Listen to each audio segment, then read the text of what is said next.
Hello, everyone. This is the 20th episode of the Soccernostalgia Talk Podcast. As always, this is Sean from Los Angeles, and I'm joined by Paul from Shipley in England. We are pleased to have Mr. Franco Spicciariello back on our podcast. We continue our interview series with Mr. Spicciariello as we discuss the matches of the Italian national team during the 1983-84 season. Hello, Franco. Good to have you back. Hello. Hi. My pleasure to be with you guys. Last time we left off where Italy finished one of its worst ever seasons in anyone's memory, where following winning the World Cup, they were unable to win a single match in the entire season, and a lot of changes happened. Many players retired. All in all, it was a negative season any way you look at it. The 1984 Euros had been a disappointment and qualifications was out of reach. So now, in some ways, rebuilding was in Enzo Bearzot's thoughts, even though as unflexible as he was. The season started with a friendly on October 5th, 1983 at Bari, when Italy took on Greece. Bearzot went ahead and made a few changes. Dino Zoff had retired at the end of previous season. So he naturally turned to his understudy, Ivano Bordon, as his number one goalkeeper. And we must remember Ivano Bordon had joined Sampdoria that season from Inter. At right back, we had Giuseppe Bergomi of Inter.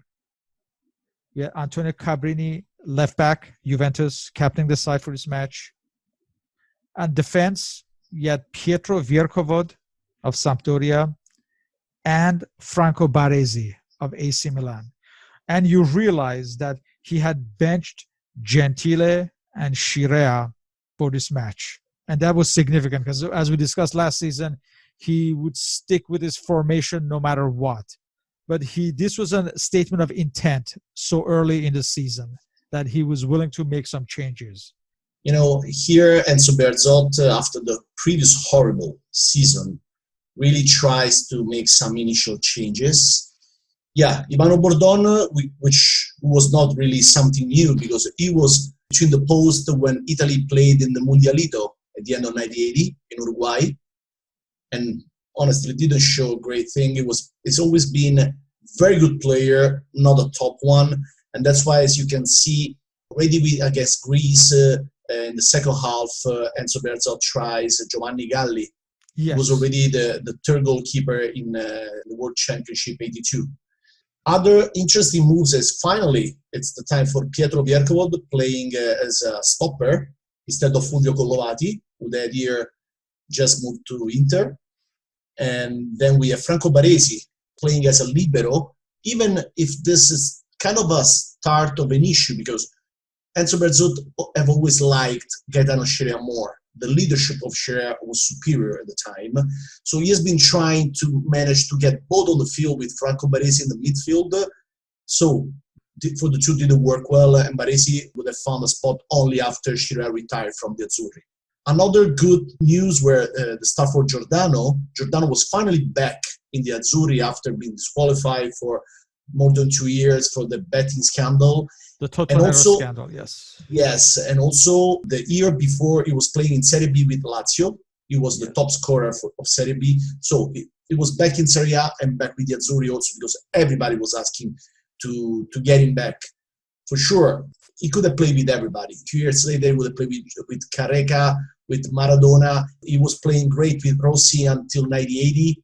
So, but again, the problem was Paolo Rossi, who was not in his prime anymore. Possibly he had physical problems. He lost some of his confidence after the World Cup in 1983-84. But the problem is that Enzo Bearzot couldn't renounce to his senators. And it was something kind of, it would have haunted him and us until the World Cup 86. We still had Bruno Conti of Roma, Carlo Ancelotti of Roma starting. And again, bear in mind, Tardelli was benched for this match as well. That's another statement.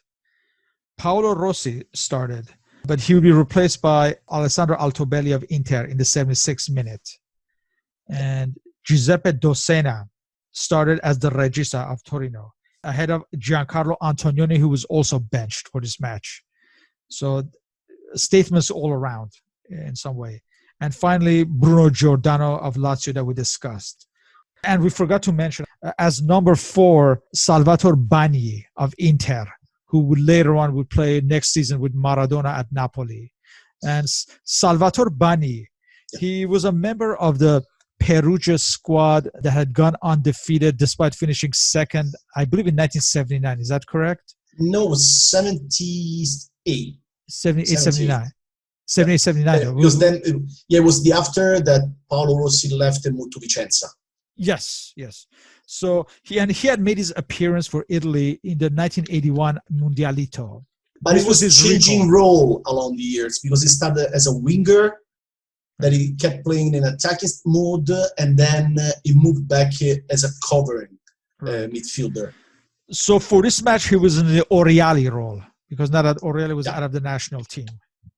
Italy would win this match, and significantly, this was Italy's first victory since the 1982 World Cup final. Italy won 3-0 with Giordano scoring in the 15th minute, Cabrini scoring in the 23rd minute, and Paolo Rossi scoring in the 36th minute. But the most significant aspect was all the changes that Bierkov made as far as his standard lineup. What do you think? Was this intentional? Yeah, well, the coach of the national team was really using these friendly games as a way to try a new team.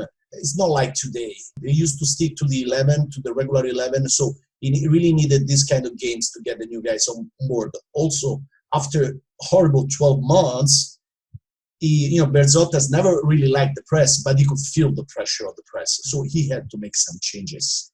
But also, as you can remember, then we could have seen that in '86. Yeah, he started the changes, but he didn't really believe in that much. That was his problem.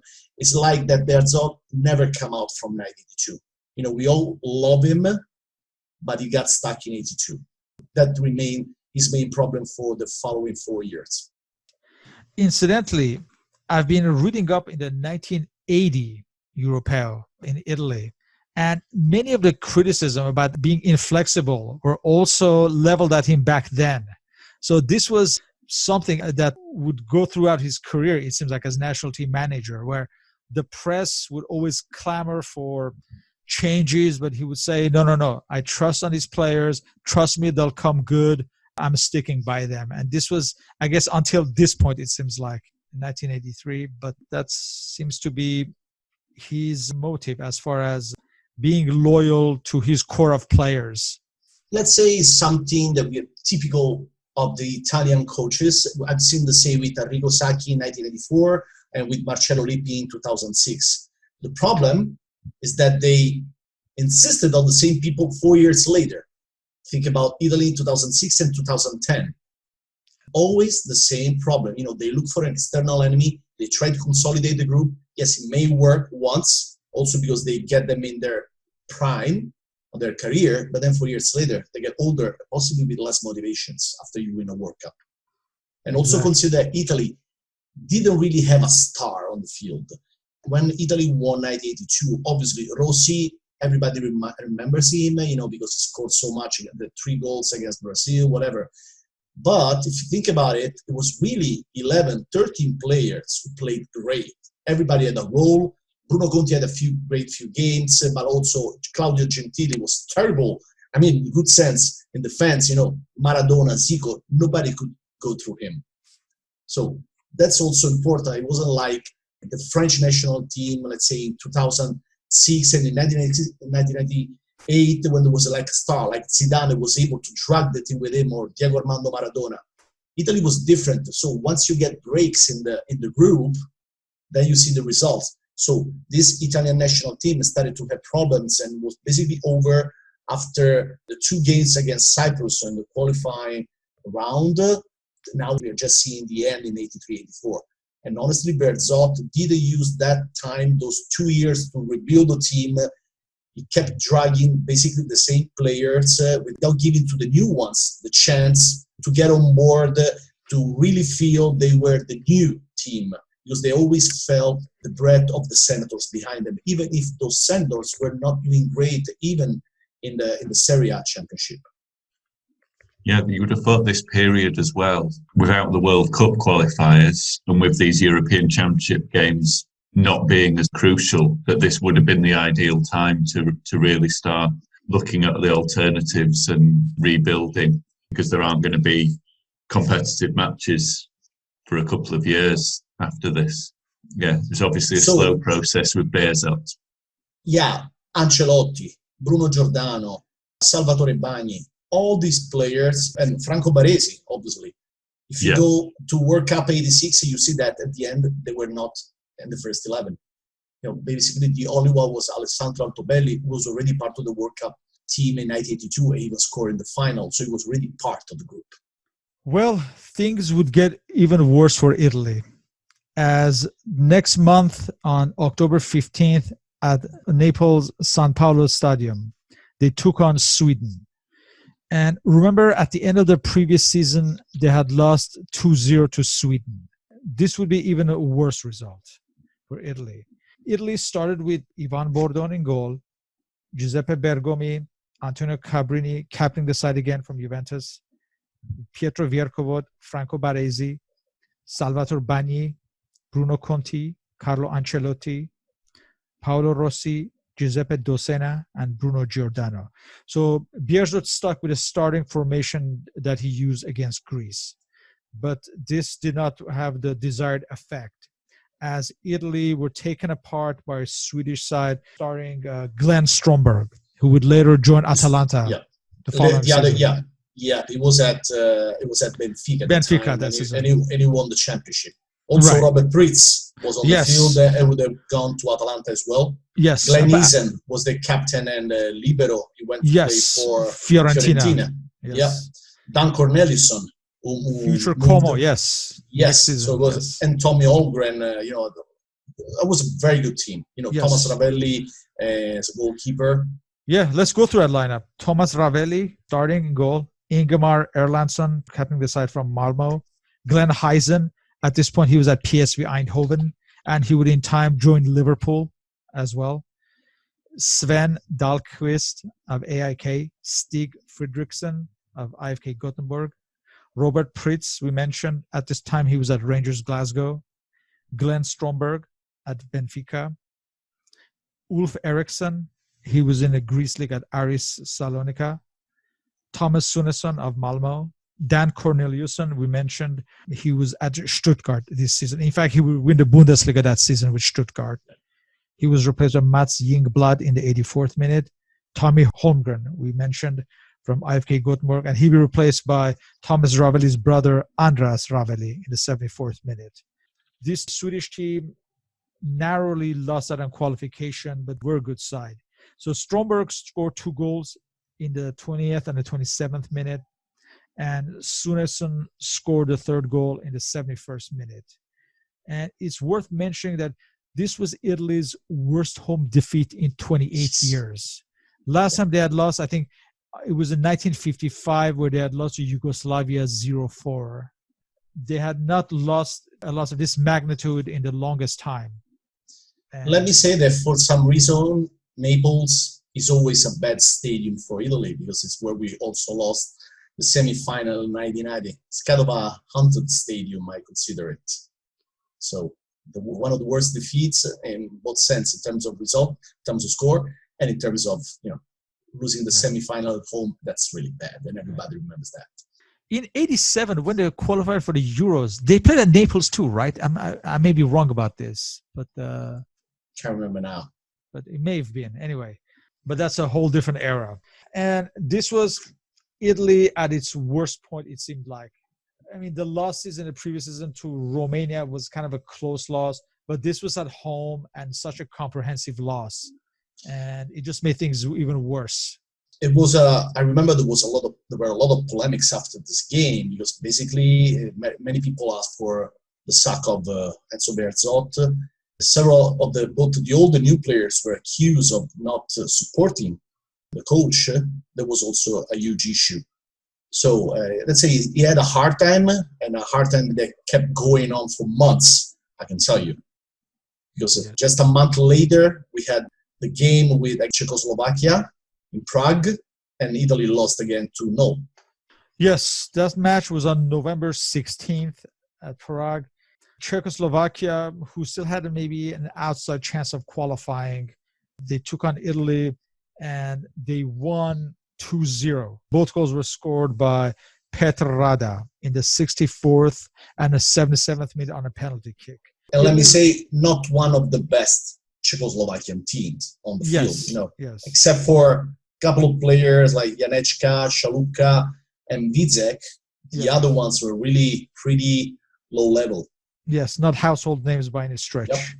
Yes. So, Italy wearing white. You had Ivan Bordon, Bergomi and Cabrini, right back, left back. Pietro Bierkov. You had Ubaldo Rietti, yes, as libero. From AS Roma. Yes, this was his first cap. Salvatore Bagni, he'd be replaced by Giancarlo Antonioni, Fiorentina, and this would be his final appearance for Italy. This was his 73rd cap. He had started in 1974. His days as Italy's regista were over after this match. And you had Dossena, Paolo Rossi, Marco Tardelli capping the side from Juventus. This was his first appearance of the season. And Bruno Giordano. Conti must have been injured because he's not playing, or nor is he on the bench. Yeah. So, and that's a big loss for Italy right there. Let me also say that Bruno Conti, he never got to the level we have seen him during the World Cup. I would say he's been a great player, maybe a champion, but he's been like that for a short amount of time. Maybe 80, for sure 82, 83, and a little bit during the Champions Cup in 93-84 that brought AS Roma to the final against Liverpool. But even if it's been in the national team for like 6-7 years, it's never been at the level we have seen during the World Cup. It's kind of similar, I would say, Totò Schillaci, for example, or Fabio Grosso, that we all remember had a huge impact on the national team of Italy in 1990 and 2006, but they've never been at that level for several years. Well, I mean, Totò Schillaci, we can argue, was an anomaly, but Bruno Conti, much more would have been expected of him, as he was a consistent good player for some time. We should also maybe touch upon Giancarlo Antonioni playing his last match ever. I think his first match was in 1970. He must have been against the great Holland side, I think. That was his first cap where Italy lost. He was always, I guess he was a symbol of Fiorentina. Still is. Yes. Still in the club, and it's still pictured by the fans really as the flag. Yes, yes. If you ask to a Fiorentina player, what's their number one player ever? There's no Batistuta, there's no Ribéry. There's only one, Giancarlo Antonioni. Yes. But he would remain the symbol of Fiorentina and on and off the field. He would suffer a serious injury the following season, but I mean, his best days were behind him regardless at this point.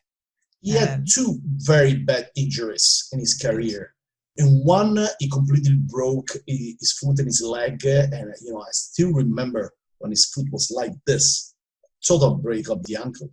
And then the second one was when Silvano Martina, goalkeeper of Genoa, he got out with his knee. In 1981, yes, and hit his head. It was also bad. He was dying on the field. It was saved by one of the physicians on the field.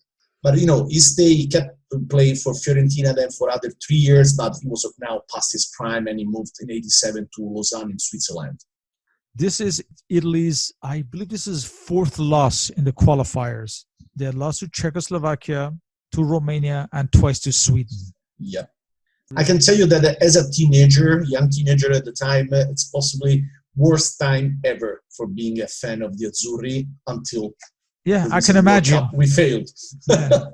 When we failed qualification for European Championship, I said, I would have never thought not going to the European Championship. Then, unfortunately, I got older and I could see what it means not to go to the World Cup, which is something that I didn't really ever consider in my life. None of us did.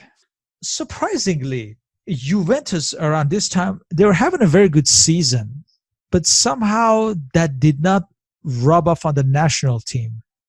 Because maybe in the Serie A, they were, I guess, dependent on Platini, perhaps. And Boniek. And Bonnier. They had two great seasons, both of them. And anyway, they ended the championship with just 2 points ahead of AS Roma, which at the same time was playing and get to the final of the Champions Cup. So let me say that without the Champions Cup, it's likely that Roma would have won the Serie A, because, it's been a huge fatigue playing all those games with a limited squad, as it used to be at the time. Yes. So, and also Falcao had a great season. Pruzzo kept scoring, even if he got second in the list of he didn't score that much, Pruzzo, that year. I forgot about that, because Michel Platini won it with 1 goal ahead of Zico, yes, and Maurizio Orio, yes, of Verona. Yes. So in Pruzzo that year was not even in the top 10 scorers, which is quite weird. Like the previous year was the top scorer. So was he injured maybe he was injured that season at some point? Yeah, but he had issues, and also even in the final of the Champions Cup, he had to go out because he had cramps. But even Bruno Giordano, he came up from a great Serie B season, which was top scorer. Unfortunately, in December, was 31st December 1983, he broke his leg. It was a kind of an assassin fall by player of Ascoli, Bogoni. He broke his leg and he stayed out for more than 4 months. And when he was back, he was absolutely not in the right shape, but he was able to save Lazio from relegation. Right. So that's why we will see how Giordano will disappear in the second part of the season from the national team. And probably he lost his final chance. It was his second chance after getting disqualified. This was his final chance. Unfortunately, he lost it because of the injury. I do remember he had some caps maybe around 1985, but even then he wasn't. And it was a horrible season with Lazio. They got relegated at the last place of Serie A, which the only time in history, with a team that could have been able to get to a UEFA Cup level, because they had Bruno Giordano, Lionello Manfredonia at the national team, Michael Laudrup, Joao Batista, another from the national team like Vincenzo D'Amico, a young star like Francesco Delano that went on to play for Inter and others. So it was a very, very good team, but it was a horrible season, very bad club organization, changed 3 coaches during the year, and everybody was fighting against each other, but whatever. So Giordano got just in the middle of a mess, and his time with the national team was over. When you had these kind of issues also with Bearzot, he had the memory of an elephant. So whenever you had a problem with him, there was no way. It was the same for Lionello Manfredonia. Bearzot never forgot about what happened in 1978. He's been one of the best defender and midfielder of Serie A for like 10 years. He's never been back in the national team because of this. What did Manfredonia do exactly? He had, let's say, he didn't have a nice talk with Bearzot in 1978. He was a tough guy, Manfredonia. When he was young, together with Giordano, he used to go out a lot. He was a strong fan of Lazio, by the way. But at the same time, then when he was older, he moved to AS Roma. Fans of AS Roma ended fighting each other because of this. Some of them could not stand having him in AS Roma. Some others, they just accepted it. But because it was different, Manfredoni was not just a Lazio player. He was a fan. He was an ultras of Lazio. He was one going around spraying, statement against AS Roma on the walls, this kind of player. So it was an interesting time for Italian football. The year ended with a final qualifier against Cyprus on December 22nd at Perugia. This time, Bearzot decided to start with Giovanni Galli in goal, goalkeeper Fiorentina. Bergomi, right back, Cabrini, captaining the side from Juventus left back. Pietro Bierkov, Ubaldo Rietti starting again. He'd be replaced by Fulvio Colovati of Inter in the second half. Franco Barresi, I guess, in the Oriali role at number 4. Bruno Conti, he'd be replaced by debutant Pietro Fana of Verona in the 60th minute. Let me say something about Pietro Fana. He grew up with Atlanta, then he moved to Juventus, and he seemed to be destined to a great career. Then he had really a few years, he never made it in the top team with Juventus. So he basically started over with Verona, and he became really one of the forces behind Verona winning the Scudetto in 84-85. Yes. So he was really growing, an exciting player who should have been in the first 11 in the World Cup 86. Pietro Fana, incidentally, won the Scudetto with Juventus, with Verona, and later with Inter. He's always recognizable for his balding head, I guess premature balding head. And, you could see some Panini cards in the late 70s with him with a nice casket of hair. Yes. And then you just find him completely bald in like 1 year and a half. Yes. Happens. You had Salvatore Bagni, Paolo Rossi, Dossena, and Alessandro Altobelli. I guess he's starting for the first time this season. Yes, Dossena also. Let's say that at the time Bearzot started to see him as the natural replacement for Giancarlo Antonioni, kind of the regista in the middle of the field. But also Dossena had some behavioral problems for Bearzot, at least. Let's say Bearzot didn't like strong personalities that didn't adapt to his character. He was fine with the strong personalities like Dino Zoff, but because they were just senior. But when they have a stronger character, see Manfredonia, see Roberto Machini, or Beppe Dossena, they all had problems with Bearzot. Well, Dossena would have a renaissance towards the end of the decade and early beginning of the next decade when he was a member of the Sampdoria squad that won the Scudetto in 1991. And he was like a senior figure in a young side of Vialli and Mancini. It was him and Tonino Cerezo. Yeah. Yes. Italy in this match, Altobelli opened the scoring in the 53rd minute. Cyprus tied the match in the 68th minute through a penalty kick through Tsikis. Kolovati had fouled Pantsiaris in the box. Let me say I remember this. Some of even the headlines, those things that stay in your mind, and how they prepare for this game. They even remember also. It was Paolo Rossi explaining this. They remember the previous game in Cyprus, when they tied 1-1, and how they get to the point to say, we can accept to even risk of losing with Cyprus. So they got on the field extremely convinced. It was possibly the best game Italy had in those years, because they got on the field convinced of their strength, because anyway, it was a very good lineup, obviously, at least on paper, and they won it easily.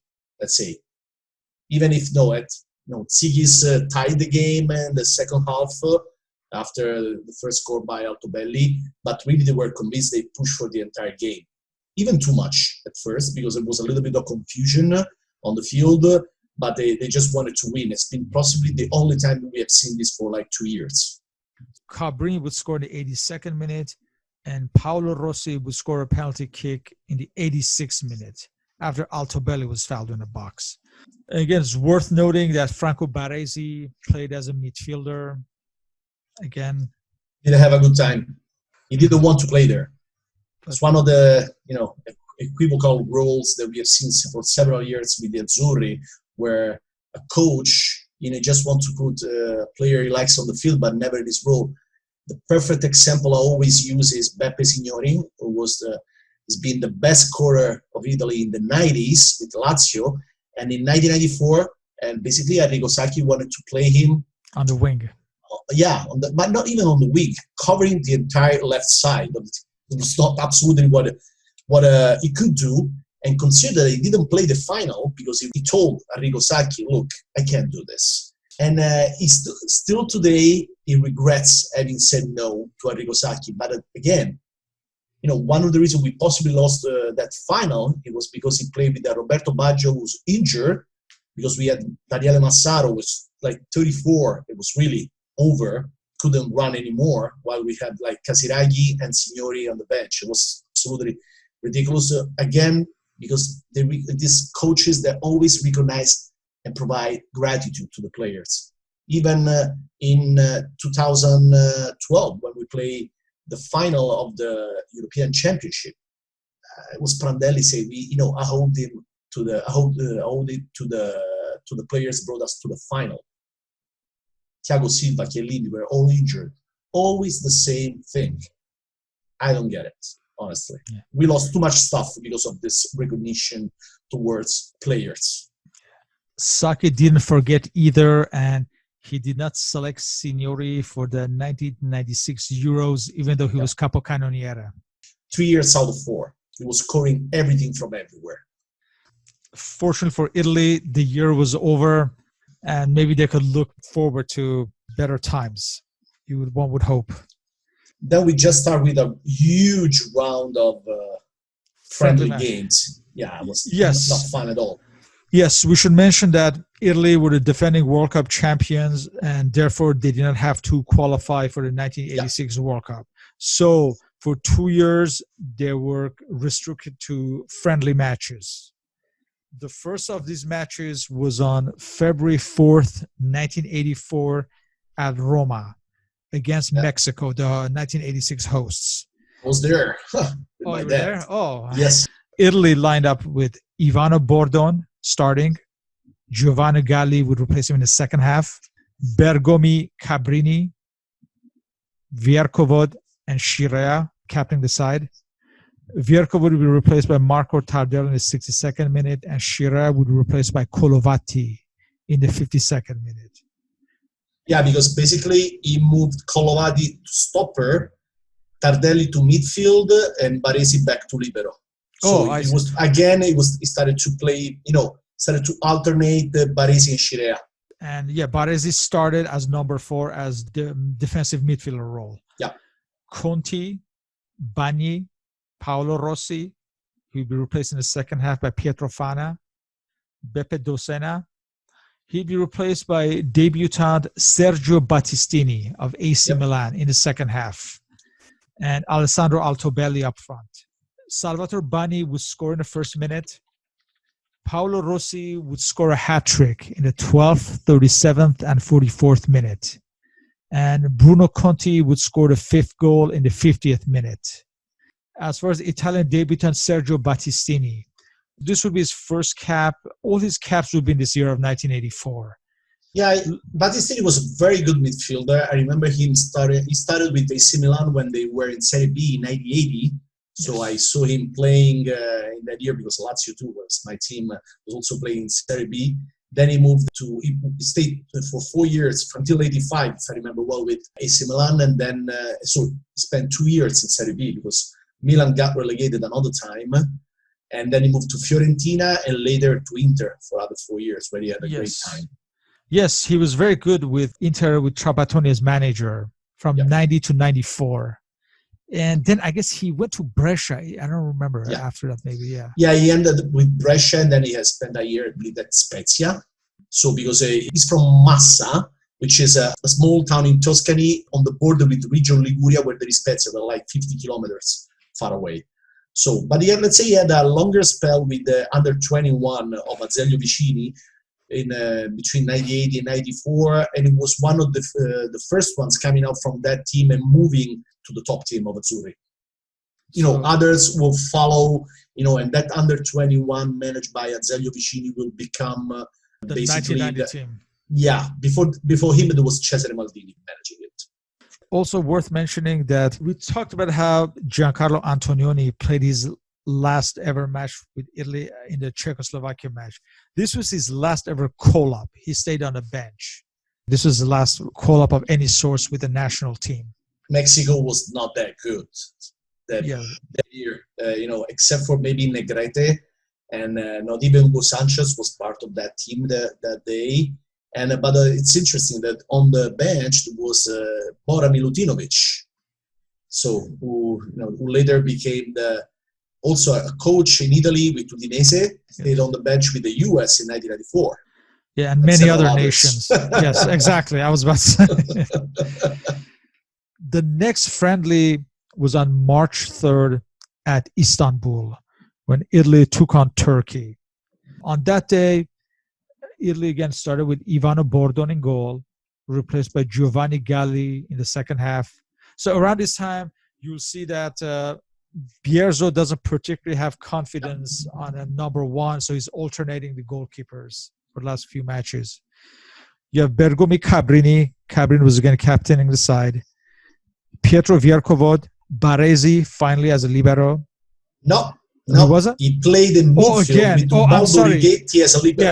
Yes, unfortunately. My apologies. Yes, I'm sorry. I just noticed that. Yeah. So Barresi again as a number 4. Conti, Bagni, he'd be replaced by Sergio Battistini in the second half. Paolo Rossi, he'd be replaced by Pietro Fana in the 76th minute. Beppe Dossena, he'd be replaced by the debutant, Antonio Sabato of Inter, in the 85th minute. Yeah, Antonio Sabato was a very good midfielder, not that big. He grew up with Inter, but he made it in Serie A, a very good level with Catanzaro in 80, 81, 82.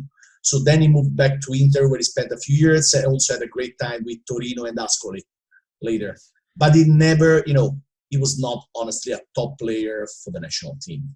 And Alessandro Altobelli up front finally. Yes, and again, Sabato, this was his first cap, and he would get 4 caps, all of them in 1984. He would get 3 of them in this season, and the following season, I believe in November, will be his last cap. So yeah, he just, like you said, like the Battistini, like others, he just had a very short career. He was one of the players that Bierzot was trying out in this post-qualification era, where he was looking forward to 1986. He was part of the Catanzaro, where there was Massimo Mauro. There was Eddie Bibi, was a great scorer. Massimo Palanca, really very good team, Catanzaro. Then when he moved back to Inter, and he didn't have that much space at the end, he had to move to Torino because Lion Brady got to Inter. He was a typical of Regista. He played with both Marchesi, Radice, and Castagnier. He never really found the right chemistry for a club like Inter that had won the last Scudetto in 1980 and was going to win again only at the end of 1989. Yeah. Another friendly on April 7th at Verona. This time against Czechoslovakia. Yeah, I'm surprised they set up a friendly during the same season where they had a qualification match, but who knows. In the Czechoslovakia side, there's one player that English fans would know, Ludek Miklosko. I guess he played West Ham, right? Yeah, for a long time. Yeah. At this time, he was at Banik Ostrava. Yeah. Otherwise, like you said, not many recognizable names, but this one stood out for me because of the England connection. So what do you remember about Miklosko, Paul? Yeah, he was a very good goalkeeper, very tall. Yeah, I think he had a long career at West Ham, but he only arrived at West Ham maybe at the very end of the 80s. So he'd obviously had a fairly long international career before he got there. Very good goalkeeper for West Ham into the Premier League era as well. As far as the Italian team for this day, again, Ivano Bordon replaced with Giovanni Galli in the second half. Bergomi, Cabrini. Cabrini would be replaced by Claudio Gentile in the 46th minute. I believe this is his first appearance of the season for Gentile. Yeah. And you had Vierkovod, Rietti, Bagni, Bruno Conti, Tardelli. He'd be replaced by Daniel Massaro of Fiorentina in the 70th minute. Finally back yes. Bunch after having put in the doghouse by Berzot after the World Cup 82. Yeah, Massaro had first appeared for Italy in 1982 in a friendly against East Germany. He was a member of the 1982 World Cup squad. Since then, he had not been called up. Interesting about Massaro is that he'd gain a few caps this season, and he would gain like a couple of caps during the 85-86 season. And then he was out of the national team reckoning for many years. He would have very good seasons with AC Milan, but he would never get picked for the national team. But finally, in the run-up to the 1994 World Cup, Arrigo Sacchi surprisingly included him in the national team because he was having a very good season with AC Milan. The final, yes, against Barcelona. He had an interesting career with up and downs. He stayed at Fiorentina, had a great time. Then AC Milan, with the initial time of when Arrigo Sacchi arrived, he moved to AS Roma. Yes, he was loaned for one season. Yeah, it was for one season. It was basically the only good player that year when Renato and other failed. Then he was back to the great AC Milan, but he had a great time mainly with Fabio Capello. Yes. So, but when it was 1994, the guy was 33, and let me say that physically, after such a hard year, it was over. Because when they play in the US, you remember that it was extremely hot. And also Italy was playing mainly in New York. And, it was always 34, 35 degrees Celsius. It was really tough, physically speaking. Well, he did score against Mexico, I believe, though, in that World Cup, yeah. So he had earned his recall this season. So then you had Paolo Rossi. He was replaced by Pietro Fana in the 46th minute, Dossena, and Altobelli. And in this match, Salvatore Bagni would open the scoring in the 34th minute, and Stanislav Griga would tie the match in the 68th minute. Let's say that Berzot was also trying something different. He was very defensive coach. So he used to take out Paolo Rossi in the second half, also because Rossi, honestly, physically from that year was not doing great. He played with Fana, so you had Fana on the right and Bruno Conti on the left. They were able to alternate on the wings with just Altobelli as a center striker. So you were basically playing with a 4-5-1 on the field. Very, very defensive. Also Massaro, who ended his career as a central striker or as a second striker, at the time was really a defensive midfielder or sometimes a winger. So he tended to cover too much, especially when you're playing Czechoslovakia. That was one of the main criticisms received by Berzot also. It was never fun to watch that Azzurri team at the time. At this time, you're kind of seeing that Bergomi is his preferred right back and Cabrini is a left back. That's not changing. And Bierkov is basically he's pushed Fulvio Colovati out of the number 5 spot. I mean, Colovati would remain with the national team, I guess, until the 86 World Cup. But from this season on, Pietro Bierkov is the first choice for the number 5 position. Well, it's weird that it didn't happen earlier because, again, just because of Berzot, they never wanted to change because Bierkov has been possibly the best stopper in Italy for at least 12 to 15 years, up to 15 years. Wherever he went, he almost won a Scudetto with Fiorentina. Then he moved to Roma and he won a Scudetto with Roma.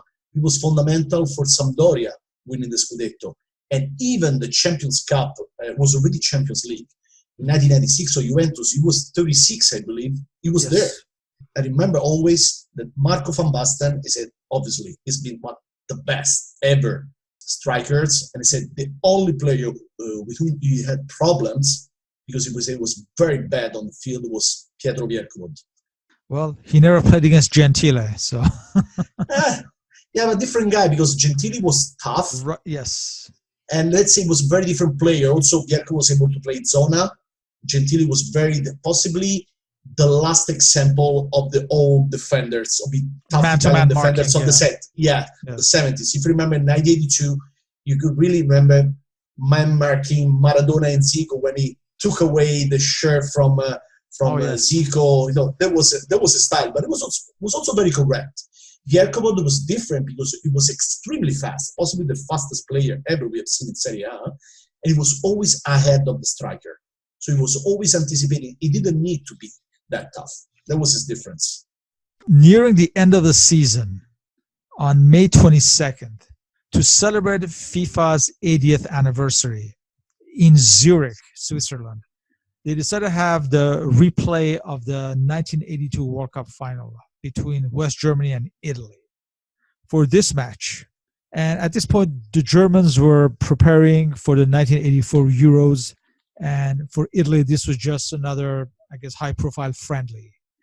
You had Ivano Bordon starting, Bergomi, Sebastiano Nella of Roma starting, his first cap as left back. He'd be replaced by Gentile in the 70th minute. He could play both sides and end his career as a libero or central defender.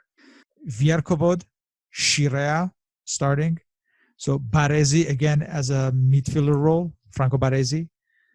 Bagni, Tardelli, he'd be replaced by Pietro Fana, 71st minute. Dossena, Altobelli up front. He'd be replaced by Giordano in the 79th minute, and Bruno Conti. This was Ivana Bordon's last cap as well, 21st and final cap. And he'd been around since like 1978. And West Germany won this match through a goal by Hans-Peter Briegel. And let me go to the German side as well. You had Harald Schumacher of Cologne. He'd be replaced by Dieter Burdenski of Werder Bremen, 46th minute. Bernd Forster of Stuttgart. Hans-Peter Briegel, Kaiserslautern. He was on his way to Verona for next season. Wolfgang Rolf of Hamburg. Karl-Heinz Forster of Stuttgart. He'd be replaced by Lothar Matthäus, Borussia Mönchengladbach, in the second half. Again, Matthäus was on his way to Bayern Munich for next season. You had Uli Stielike of Real Madrid, Andi Brehme of Kaiserslautern, future Inter, Guido Buchwald of Stuttgart. He'd be replaced by Rudi Bomer of Fortuna Düsseldorf in the 66th minute. Rudi Feller of Werder Bremen, future Romanista. Klaus Allofs of Cologne, and captaining the side, Karl-Heinz Rummenigge of Bayern Munich, who had already signed for Inter. Yeah, 1 month later was in Milan with Inter. And the referee was the same on the final. Yes. Coelho, Brazilian. Yes, Arnaldo Cesar Coelho of Brazil, World Cup final referee of 1982. Was this match covered in England, Paul? You remember? Given that it's a high-profile friendly? No, not high profile enough for English television at the time, I'm afraid. No, we were still being starved of international football at this point. So what do you remember from this match? Extremely boring. Basically Italy played not to lose the game, and obviously we lost it. So I would say that everybody was recognized that Germany kept growing from 1982 and that it became finalist in 1986, while Italy was not able to change anything. Really, the comparison at the time was really bad. So we were growing a better and better championship, importing great players like Rummenigge, for example, or Briegel, that became a fundamental part of Verona winning Scudetto in 84-85. But at the same time, we were not able to start our change. Basically, the Azzurri were the only thing in Italy that were not really changed. Because again, if you see the team, the problem on the field was always in the old players still there. Tardelli had his worst year in 83-84. So, and he was still there. Bordon was really not there as a top goalkeeper as he was in 79, 80, 81. Claudio Gentile, he was there again because Berzot liked him. Only Giordano, I would say, he was back kind of as a reward after being back from the horrible injury he had, and he was able to save Lazio. But I'd say his time with the national team was a little bit over. Really, everybody asked Berzot at the time, especially people in Rome, to get him in the team after the hard time he went through. And also, finally, Bruno Conti. He was, as we said, it was basically over as he showed them in the World Cup 86. And also, if you think about it, you had Bruno Conti playing on the 22nd of May, while 8 days later he was going to play the final against Liverpool on the Champions Cup with AS Roma. Honestly, mentally, he wasn't there at all. So, typical game in which Italy defended for most of the time, and then yet we lost with a goal by Briegel. Had Ancelotti been injured or fallen out of favour during this season, Franco? Because he started the season and then... Yes, Ancelotti considered he had several issues since 1980. And when he was sold, like 3 years later, to AS Roma to AC Milan from AS Roma for like 6-7 billion lire, which is about 6 million euros today, let's say, the president of Roma told the AS Roma coach, don't worry, it's broken. Yeah, he became a fundamental part of Arrigo Sacchi's team, winning everything, basically. So yes. Also in 1990, he was still there with the national team. Let's say the consideration wasn't great by AS Roma. They still regret that. The season wasn't over yet. Italy embarked on a tour of North America for this end of season as they were deprived of the 1984 Euros. The matches were scheduled against Canada and the United States. Just 4 days after this match against West Germany, Italy were scheduled to play against Canada at Toronto. So this was the first ever meeting between the nations. Italy started with Giovanni Galli, Bergomi, Gentile, playing his final match for Italy. This was his 71st cap. He had started in 1975. He was captaining the side for this match. He'd be replaced by Antonio Sabato in the 59th minute. Bierkov, Scirea, he'd be replaced by Colovatti in the 82nd minute. Once again, Franco Barresi in midfield. He'd be replaced by Dossena in the 74th minute. Pietro Fana, Salvatore Bagni, he'd be replaced by Massaro in the 69th minute. Sergio Battistini, Bruno Giordano, he'd be replaced by debutant Roberto Machini of Sampdoria in the 46th minute. His first ever cap of the current national team manager. And will stay as the last for a while. Yes, well, we'll get to that. Yeah. Yep. And Alessandro Altobelli. So for this match, Altobelli opened the scoring in the 31st minute, and just before the end, in the 85th minute, Battistini scored Italy's second, and 2-0 win against perhaps a much weaker team, so not much surprise. There was a Bob Linarduzzi for Canada, Bruce Wilson, former Cosmos on the field. Oh, yes. Canada. Yes. A curiosity, that year, or just the previous season, at the end of the previous season, Roberto Bettega moved from for Juventus to Toronto Blizzard, and there were people who was to give him a last game with the national team while he was in Canada. That obviously was not something that we used to do at the time. So, but it was interesting. It was a bad game. Again, really, Italy was not fun to watch.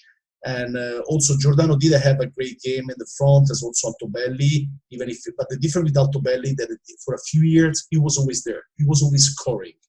He was one of the few things that you can have confidence. In 1988, it was one of the few good things in the European Championships. Right.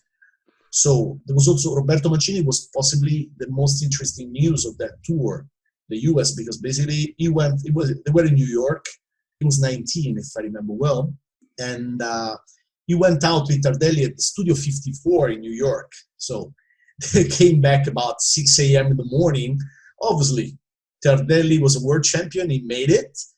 Not Mancini. So Berzot gave him a lot of hard time in the morning during the breakfast with all the rest of the team. And he told him that he was not going to call him again, even if he was going to score 40 goals in Serie A in one season. So Mancini recently called that story, said that he would have handled differently, because you're not going to, it's fine to punish a player, because he did that with Keane and Zaniolo recently, but you can't just put a player in the doghouse for years for something like this. But that was typical of Berzotto.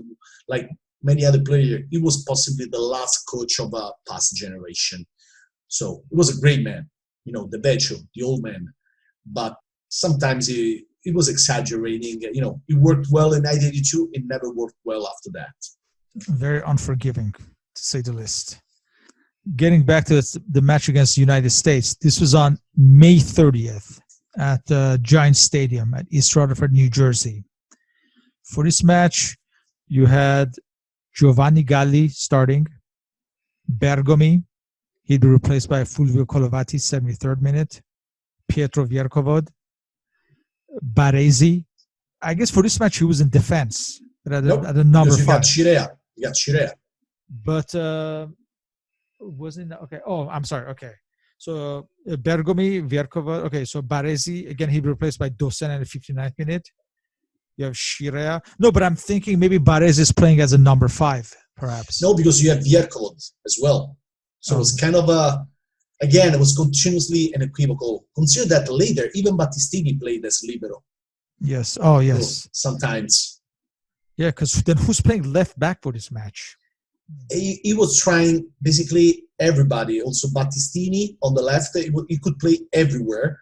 And also Tardelli could play both right back and left back. Exactly. So he was trying also that day, I remember he was trying the zona a little bit, because basically with Bierkov, he was the only center defender who could play the zona. So he was trying to switch a player, and honestly, it didn't work. You were playing against a U.S. team that was extremely weak. And let's remember, it was made of players that were playing for the Team USA, if I remember well, in the North American Soccer League that was going to be disbanded in 1985, where there were just a few teams left. So really horrible day. The rest of the squad, you had Tardelli captaining the side, Pietro Fana, Salvatore Bagni. He'd replaced by Antonio Sabato in the 41st minute. Giordano, he'd replaced by Mancini in the second half. Battistini, he'd be replaced by Massaro in the 65th minute. And Alessandro Altobelli. And this was the first match between the nations since the 1934 World Cup match, the 7-1 match. This particular one ended scoreless. And it was the first ever time that Italy had played on an artificial turf. On the AstroTurf of the Giant Stadium. Horrible field. Yes. Remember Chinaglia telling me about it. It took him a little while to get used to it. But, say some players like him or very technical like Carlos Alberto Beckenbauer were able to, but especially some of the English players, when they were playing there, it was a huge issue for them to play on the AstroTurf because, very technical players like Carlos Alberto Beckenbauer and Pelé, they never had a problem with the ball. But, on the AstroTurf, like the ball was bouncing a lot more, and it wasn't easy to manage for a not gifted with the feet player. Not good for sliding tackles. Not at all. All right. And as we mentioned, this was Mancini's second and a last cap until 1986 when Azeglio Vicini became national team manager. And by the way, it was clarified then later that he played only because Giordano was physically over. As we said, it was just back from the injury. Right. And he had few players, not enough players in the team. So he had to change them. And so it was just part of that team. But it was clear that it was going to be his last time with the Azzurri. It wasn't like today you just fly players back and forth very easily, or you bring like 25, 30 players in a tour. We had to remember it was a different world. This season drew the curtain on the careers of Antonioni, Gentile, I guess of the more famous ones. And Colovati, we mentioned earlier, was no longer the first choice. Bierkov had clearly taken over. Bergomi was established as the right back. While Giovanni Galli seemed to have the nod at the end of this season, for the following season, he would be competing with Franco Tancredi of Roma for the number one position. And it would only be, I guess, before the 86 World Cup where Giovanni Galli would be firmly established as a number one for Italy. Well, Franco Barresi is playing a little more this season. He's really not playing in his actual position. It was really the real problem there because you couldn't touch Scirea, who as a libero was still a top player, but everybody knew that Barresi was going to be the new star. And also, we were starting to see different things on the field. First teams playing zona, we're still not at the time of Arrigo Sacchi and his AC Milan, where Franco Barresi really found his spot on the field. But at the same time, you had a problem. You had two great players for one spot. Was nothing you can do about it. And honestly, Scirea was the captain there, the real captain, both in and out of the field. You couldn't change that. For Gentile, it was basically the time he was going to have just another season with Juventus and then move to Fiorentina. Oh, yeah, he went to Fiorentina at the end of that season. That's right. Yeah, in 84-85, yes. So his time was basically over. Also, physically was not there anymore. He didn't have a contract, by the way, when he signed with Fiorentina.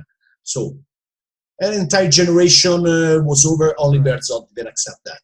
And, well, Tardelli... He was still playing, he kept being with the team, but was just a different player. He had a huge stamina, usually on the field, that wasn't there anymore. Really wasn't there anymore. And Altobelli's established at the front in the Graziani role, I would say. Yeah. And kind of tower there, but it was also very good with his feet. Yeah, different, and I guess from Graziani. And Salvatore Bagni established himself that season in the Italian midfield. Yeah, he also was going to get a great time with Napoli behind Maradona. Yes, he from joined them 84-85. in the 84-85 season, the following Yeah. season, yes. Another guy with a character, let's say. And nobody could understand why Paolo Rossi was still on the field. Well, winning the World Cup and being the star of it, I guess, goes a long way with the national team. Remember, he had been loyal to Rossi when he was absent those 2 years.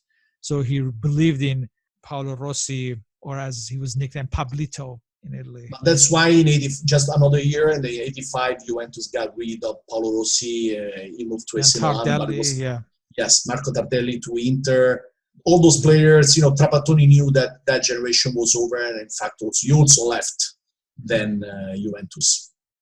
Pietro Fana is another discovery for the season. And like you said, he would be a key player for Verona when they won the Scudetto the following season. He was there since 1983. He was requested by Osvaldo Bagnoli, the coach of Verona that then was going to win the Scudetto. 84 was really the Italian force on the field, together with Briegel, Preben Elker, the Danish attacker, and Di Gennaro that was going to become the regista of the national team 86 instead of Dossena. Yes, so he would break through the following season. Yeah, but let's say that he had that season.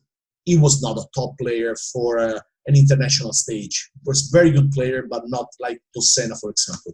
He had a great season like Verona, but let me say it's kind of typical. Verona can really be compared to Leicester recently in Premier League. That kind of level, that kind of city, having one-hit wonder, you say? Yeah. That honestly we can't see repeating in 100 years. Yes. Just one curiosity about Verona, because we'll get them in the future. It's been the only year in which the referees were sorted from a box and not appointed by a coordinator. There's a legend about this. Why in the year that we have a sortation of referees, we had a small team like Verona winning? But that's, Interesting. Yeah, no, that Verona, obviously we'll discuss it in detail when we get to the Serie A season for that season, but they had other good players like Tricella. Which became another problem for Berzot in 85, 86. Obviously, we got a third libero. Right. We got Scirea, Baresi, and Tricella. Becoming a mess. Not to forget Galderisi. Jeez. No, well, Galderisi, a starlet with Juventus in those first years. Then he later moved to Milan. I can tell you, Silvio Berlusconi, the president of AC Milan, we're not talking the prime minister now, was still just president of AC Milan and of TV channels. He always tells the story that in his life, he only requests for an advice to the Avvocato Agnelli, who was the owner of Juventus. He was brand new, he just bought AC Milan. I'd say we're friends because they used to work together in the industry association, whatever. So he asked for an advice to the Avvocato Agnelli, and Agnelli said, you should get Giuseppe Galderisi. He's going to be a very good player for your new AC Milan. Berlusconi still regrets that choice. And it's weird what happened to Galderisi. He seemed to be destined to a great career. Then he went to Verona, then went to AC Milan. It was over. He came to Lazio in 87, 88 in Serie B. I met him because my father at the time was working with Lazio, so we went out to dinner. He was a very nice guy. But it seemed like that he lost his motivation after 85, 86. For some reason, something mentally snapped in him, and he was never the player that he used to be. He played in MLS in the first seasons, I believe. With the Revolution, New England Revolution. And I still remember these comics in 1986 with Roberto Pruzzo and a journalist. They said that Coach Berzot decided to call, he was top scorer that year, decided to call Galderisi instead of you for the World Cup. And you could see Pruzzo just laughing all the time because nobody could believe that. Because why you could understand that you wanted to protect Paolo Rossi, but having Galderisi, but again, Berzot wanted to protect Paolo Rossi. Even in the World Cup 86, and he didn't call Pruzzo. Basically, Pruzzo's career has been completely ruined by Berzot and Paolo Rossi in some way. Not his fault, obviously, but that's what it is. what are the takeaways from this season? For the national team, it was kind of a waste, I would say, because Bearzot, yes, it's true that he was able to really lower the average age. I was checking some details before our call, and like the average age was around 26, which wasn't bad at all. But the problem stayed in the few senators that kept being on the field, and in the main issue around playing with the libero. There was Barresi or Scirea, and also changing all these players continuously. Bearzot was not able to be the new first 11. At that time, it was fundamental to have a first 11. Players were not used to the typical turnaround that we see in these days. So they couldn't find the chemistry, and you could see that. So they never have some consistency in the results, but even less in the standard of play. It seems like he was so reliant on the same core of players for so long that when it came to find alternatives, he couldn't make up his mind. Like as goalkeeper, Bordon, Galli, Tancredi, he went back and forth between these three for the next couple of seasons. And you had to wait for Tacconi and Zenga after 86, but they were already there. So he never really tried. He was calling those that were the backups already from 1980 to 84. It was always the same bunch of players. Right. He didn't really change. Like Bierkov was there, Massaro was there, Dos Sena was in 82. So Bruno Giordano was there since 1978. So you really couldn't see anything new. Yes, Sabato, maybe, Battistini, but they were not. They just came and went. Yeah, exactly. Not essential players. That's why in 86 you got Gianluca Vialli in the bunch. You should have got some possibility before then. Like think about the reconstruction made by Jürgen Klinsmann for the 2006 national team. They really bet on young players, something that Bearzot was not maybe ready to do in his mind. It was part of his culture. Maybe we should mention the end of this season had the Olympics as well. And I think Italy sent a very strong squad to that. But again, it was a lot of the same players that even the Olympic squad, I think. The Olympic squad, I remember that Beniamino Vignola from Juventus. Barresi was in, Massaro may have been. Barresi, I'm trying to think some of the other players. I think Bierkov was. Oh, Bierkov, he made. Well, it was Tancredi, it was Bagni, Tricella, it was Pietro Fanna, Aldo Serena. Was going to very big player at Inter. Right. Sabato, yes, Pietro Bierkov was also there. But let's say that we didn't have a great time there. I guess we lost in the semi-final against the Brazilians. So we also lost the final for the third spot against Yugoslavia. So there was a goal by Vignola, I remember, when we lost 2-1. Barresi was also there. But then we even lost against Costa Rica 1 year. Yes, I was going to say. So they really, because they didn't feel like a squad, that was really the point for like 3-4 years. As I was telling you, Bearzot was not able to be in the first 11. I think it was Maldini driving the team at the Olympics. But like Serena was brand new. Nela as well. He even got red-carded. He got, I think, 3 games out after a riot against Egypt, where Italy won 1-0. So I remember that because I used to watch the game like in the middle of the night, because even if they were playing in the afternoon in Los Angeles, it was like midnight to 1 or 2 o'clock in the morning in Italy. So, let me say it, it was a great time that Olympics. Italy won like 14 gold medals, but let's also remember that the USSR and the rest of the Eastern Bloc didn't participate in the Olympics, except for Yugoslavia. Oh yeah, France won the soccer Olympics for that year. That was their best year ever until that time, because they just won the Euros championships. Yes. Yeah. Yes. They actually showed more of the Olympics than the European Championships in the UK as well. And they just had a contract where they covered virtually everything from the Olympics. But like Franco says, it was in the middle of the night for us, most of the coverage. Did they show soccer matches or just? Yeah, they showed quite a lot of that as well. Yeah. Oh, that's good. But let's say that neither French team nor Brazilian were like top team. Like, remember the French team? Like, they were not. It was a Remy Michel on the bench, but there were just few players that it was like a B team. Yeah, like Cosette Touré, Xureb, but most of them, like Ayash, but most of them didn't make it to the first team. And the same for Brazil. You know, you had Dunga. That's the only one. Yeah, you got Dunga, but I'm reading the first 11 who won the final. Ademir, and Luis Chicao. Yeah, none of them. Yeah, Kita, Luis Enrique. None of them. Never heard of them after the Olympics. Yeah, you're right. It was better the Yugoslavia team because you got people like Dragan Stojkovic. I think Svetkovic played. Yeah, Sreko Katanec, they played for Sampdoria later. So Memek Basdarevic. Oh, so yes. Svetkovic, yes, you're right, the guy that went to Haspoli later. Yes. So that was a very good team. Still think that if they stayed together, they could have won the European Championship in 1992 instead of Denmark. But we will never know.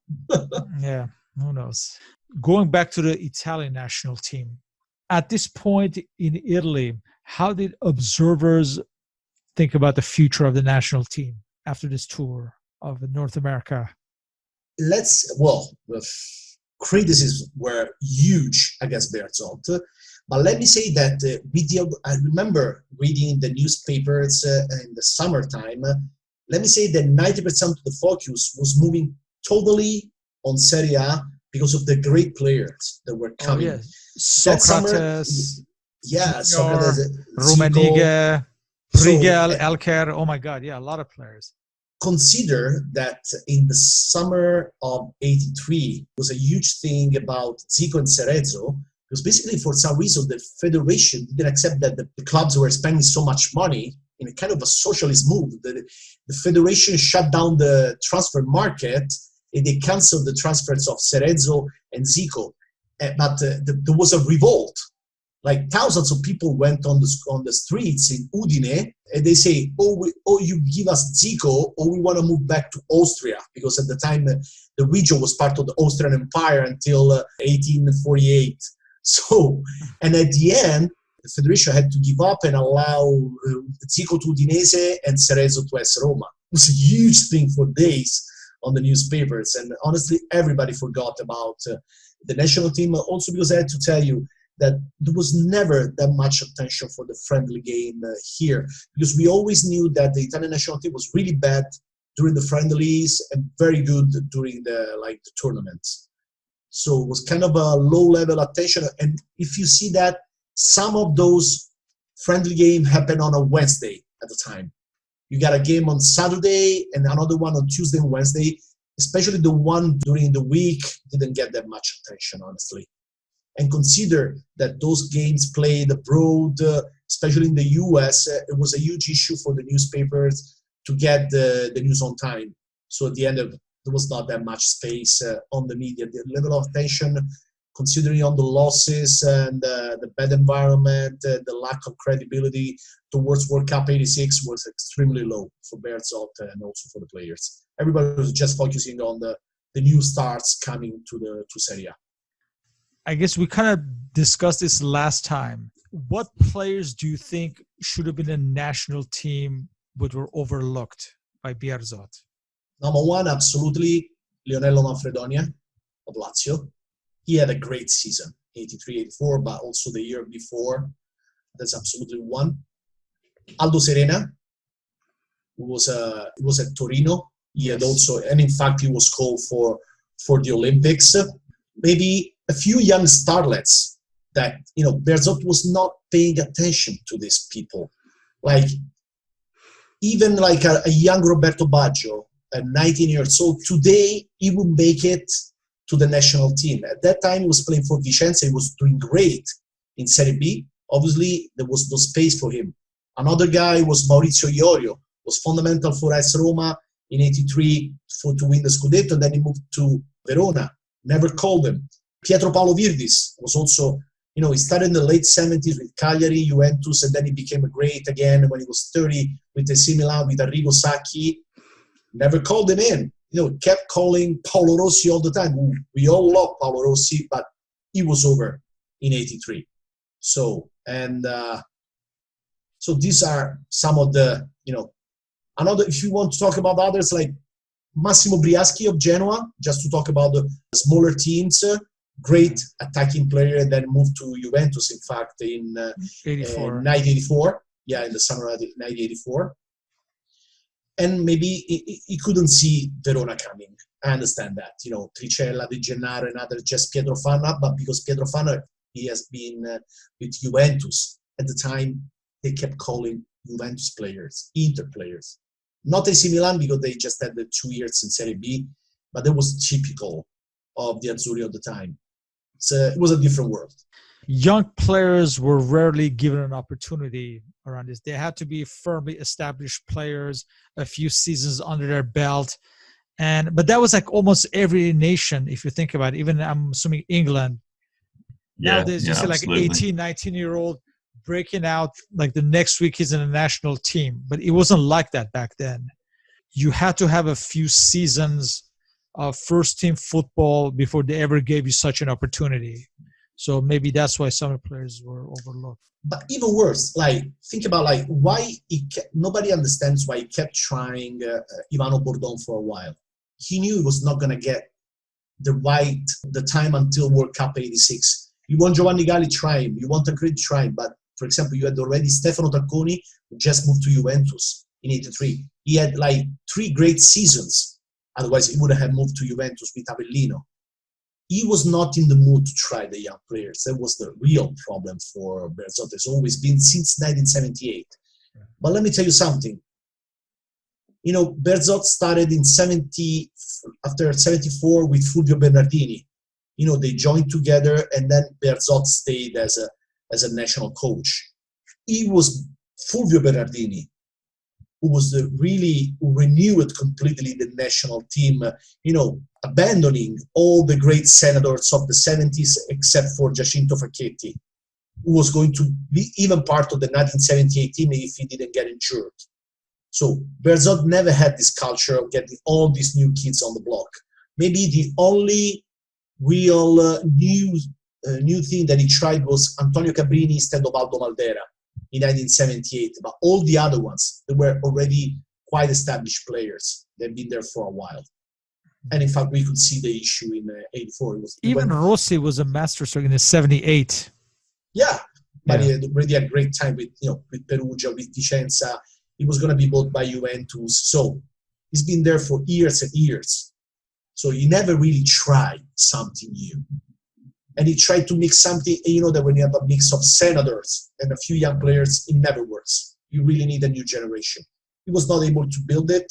We had to wait until Azeglio Vicini in 1986 to see something different. And Vicini built on the under-21 teams that did great things and won the European Championship. But again, those players were there. And Bearzot didn't try it. Maybe just Gianluca Vialli and De Napoli during the World Cup '86, but they didn't really have a role in that team. Ironically, despite lackluster displays, this loss against Germany would be Italy's last loss for a while. Remember Johan Cruyff.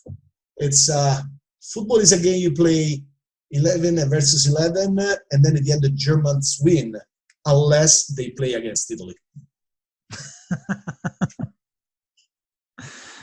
Yeah, we won all the times until, unfortunately, the European Championships. When was last time with Antonio Conte on the field when we lost at the penalty kicks, I believe?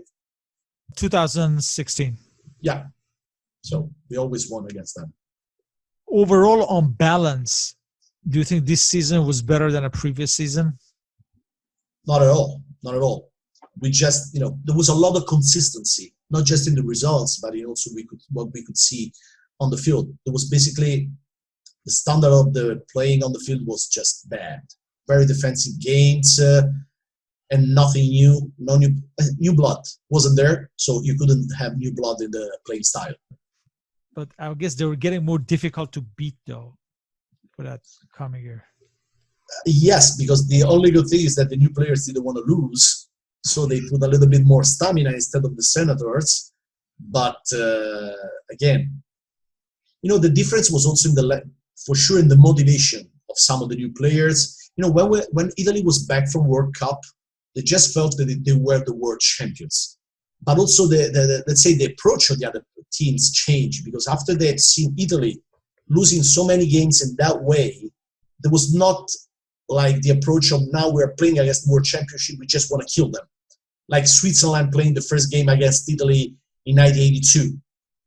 You didn't see that approach from the other teams as well. So Italy changed, but also the other team changed. The mentality was really bad in 1982-83, got a little bit better in the 83-84, but the quality wasn't there anymore. Looking forward to the 84-85 season. Is that a better season for you or more of the same? Just waiting to get through the World Cup 86. Look, you're calling me for very bad seasons. I think you're doing it on purpose to punish me. Well, I always say those memories are more vivid because we lived through them. Paul, any final thoughts? I'm going to have a lot of fun once we start from 87 until 2006. Yes, we will get there. Better days ahead. Yes. So, Paul, what do you think of the season?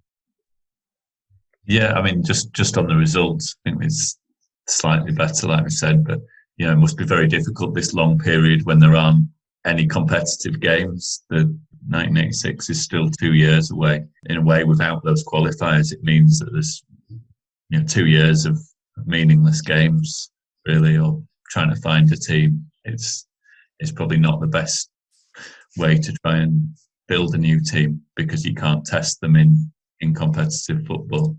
So it must have been a strange couple of years for Italy. In fact, Italy would not play in World Cup qualifiers until 1992. Believe it or not. Yeah. Which became a problem. Yeah, you always need. That's why they changed the rule where defending World Cup champions, they actually want to play competitive matches. Yeah, you need them. But that's a discussion for another day. Once again, looking forward to the next season and the seasons after. We'd like to thank Mr. Franco Spicciariello for his participation in this series. As always, feel free to leave questions and comments. For any questions and comments, you may contact us. You can contact me on Twitter at SP1873. You may contact me on my blog at Soccer Nostalgia and on Facebook under Soccer Nostalgia. Mr. Paul Whittle can be contacted on Twitter at 1888letter. You may also follow the podcast on Spotify under Soccer Nostalgia Talk Podcast. Mr. Spicciariello can be contacted on Twitter at Frank, Frank, SPICC. So, Franco, thank you again. Looking forward to our future talks on the national team and the Serie A as well. Not to forget. Anytime. Yes. Thank you, Frank. Thank you, Paul. Thank you, Sean. Thank you.